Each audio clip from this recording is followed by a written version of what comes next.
468 personnes, cadres et athlètes, une enveloppe budgétaire de 120 millions, de chiffres significatifs de l'importance des prochains Jeux du Pacifique pour la délégation tahitienne. Si le comité olympique est satisfait pour l'instant de la préparation des sportifs, son président se dit beaucoup plus inquiet quant à leur accueil sur place au Samoa.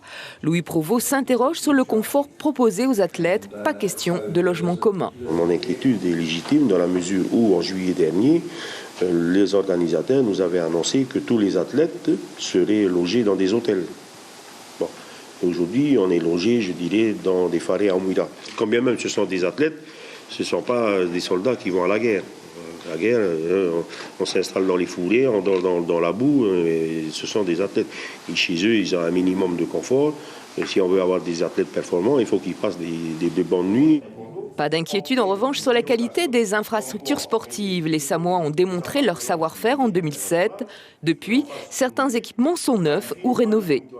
Elles vont être remises aux normes. Il y a des constructions nouvelles qui sont faites, d'autres ont été délabrées, elles seront reconstruites. Par exemple par exemple, la salle de netball n'existe plus, nous l'avons vu, elle était complètement destroy. Donc ils sont en train d'en refaire une autre et on a un suivi, je dirais, des installations au travers d'informations qui nous arrivent régulièrement de Samoa. Dans les semaines qui viennent, des représentants du COPF se rendront sur place pour valider les logements proposés.